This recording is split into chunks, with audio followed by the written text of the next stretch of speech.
വനമേഖലയും കടന്ന് 20 കിലോമീറ്റർ ഇപ്പുറമുള്ള ഇരട്ടിക്കടുത്തുള്ള പായം കരിയാൽ മേഖലയിലാണ് കാട്ടാനയെത്തിയത്. രാവിലെ 7 മണിയോടെയാണ് ഇവിടെയുള്ള നാട്ടുകാർ കാട്ടാനയെ കാണുന്നത്. ആദ്യം ഒരു കാട്ടാനയെ കണ്ടെങ്കിലും കുറച്ചു കഴിഞ്ഞപ്പോഴാണ് 2 കാട്ടാനകളുണ്ടെന്ന് മനസ്സിലാവുന്നത്. പിന്നീട് ഈ കാട്ടാനകളെ തുരത്താൻ വനപാലക സംഘം സ്ഥലത്തെത്തി പടക്കം പൊട്ടിച്ചു. ഇതോടെ കാട്ടാനകൾ രണ്ടും 2 ദിശയിലേക്ക് മാറി.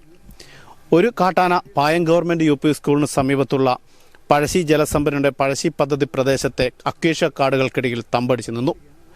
മറ്റേ ഒരു കാട്ടാനയാണ് ജബ്ബാർ കടവിലുള്ള പഴയ ഡ്രൈവിംഗ് ടെസ്റ്റ് ഗ്രൗണ്ടിന് സമീപത്തെ എത്തിയത്.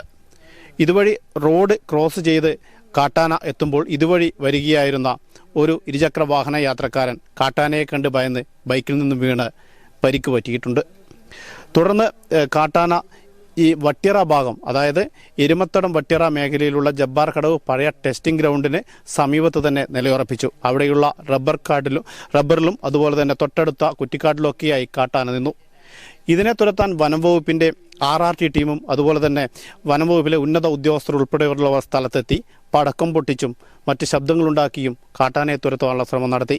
ഇങ്ങനെ 4 പ്രാവശ്യം കാട്ടാനയെ ഓടിക്കാൻ ശ്രമിച്ചെങ്കിലും കാട്ടാന പഴയ ഡ്രൈവിംഗ് ടെസ്റ്റ് ഗ്രൗണ്ടിൻ്റെ സമീപമെത്തി തിരിച്ചു പോവുകയായിരുന്നു.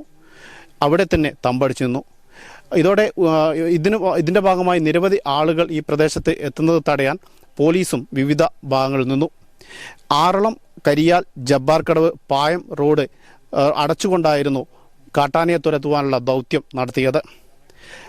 അതുകൊണ്ട് തന്നെ ഈ ഒരു കാട്ടാനയെ ഇവിടെ നിന്നും തുരത്തി, അതായത് ജബ്ബാർ കടവ് പഴയ ടെസ്റ്റിംഗ് ഗ്രൗണ്ടിന് സമീപത്ത് തമ്പടിച്ച കാട്ടാനയെ തുരത്തി മറ്റൊരു സ്ഥലത്ത്, അതായത് ഇറിഗേഷൻ്റെ സ്ഥലത്ത് അക്വേഷ്യക്കാടിലുള്ള കാട്ടാനയുടെ അടുത്തെത്തിച്ച് 2നെയും കൂടി ആറളം പുഴ വഴി നേരെ ആറളം ഫാമിലേക്ക് കടത്തിവിടാനാണ് വനംവകുപ്പിൻ്റെ തീരുമാനം. എന്നിരുന്നാലും ഈ ഒരു കാട്ടാന, അതായത് ജബ്ബാർ കടവ് പഴയ ടെസ്റ്റിംഗ് ഗ്രൗണ്ടിന് സമീപത്തുള്ള കാട്ടാന അവിടെ നിന്നും മാറാതെ റോഡ് ക്രോസ് ചെയ്ത് മറ്റ് കാട്ടാനയുടെ അടുത്തെത്താത്തത് കൊണ്ട് തന്നെ ഈ ദൗത്യം ഉച്ചയ്ക്ക് 1 മണിയോടെ താൽക്കാലികമായി അവസാനിപ്പിക്കുകയായിരുന്നു. തുടർന്ന് വേലയ്ക്ക് മാറിയതിനു ശേഷം വൈകിട്ടോടെ വീണ്ടും കാട്ടാനയെ തുരത്തുവാനുള്ള നടപടികൾ സ്വീകരിക്കുമെന്നാണ് വനം വകുപ്പ് അധികൃതർ പറഞ്ഞത്. MLA അതുപോലെ തന്നെ പഞ്ചായത്ത് പ്രസിഡന്റ് ഉൾപ്പെടെയുള്ള ജനപ്രതിനിധികളും സ്ഥലത്തെത്തിയിട്ടുണ്ട്.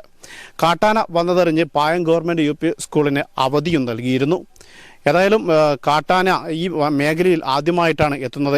ആറളം പുഴയും കടന്ന് പായം വരെ എത്തിയിരുന്നെങ്കിലും കരിയാൽ അതുപോലെ തന്നെ എരുമത്തടം ഭാഗത്ത് എത്തിയില്ല. ഈ എരുമത്തടത്ത് ഭാഗത്ത് നിന്ന് ഒരു പുഴ കടന്ന് തൊട്ടപ്പുറം മറുപുറം ഇരിട്ടി ടൗണാണ്. നിരവധി ജനങ്ങൾ ദിവസവും വന്നു പോകുന്ന ഇരിട്ടി ടൗണിൽ കാട്ടാന എത്താൻ ഇനി അധികം നാൾ വേണ്ടി വരില്ല എന്നുള്ളതിൻ്റെ ഒരു തെളിവ് കൂടിയാണ് ഇപ്പോഴത്തെ ഈ ഒരു സംഭവം.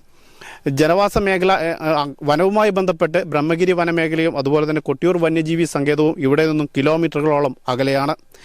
ജനവാസ മേഖലയിൽ കഴിഞ്ഞ ദിവസം, അതായത് ഇവിടെ നിന്നും ഏകദേശം ഒരു 10 കിലോമീറ്റർ അപ്പുറമുള്ള സ്ഥലത്താണ് പുലി ജനവാസ മേഖലയിൽ കെണിയിൽ കുടുങ്ങിയത്.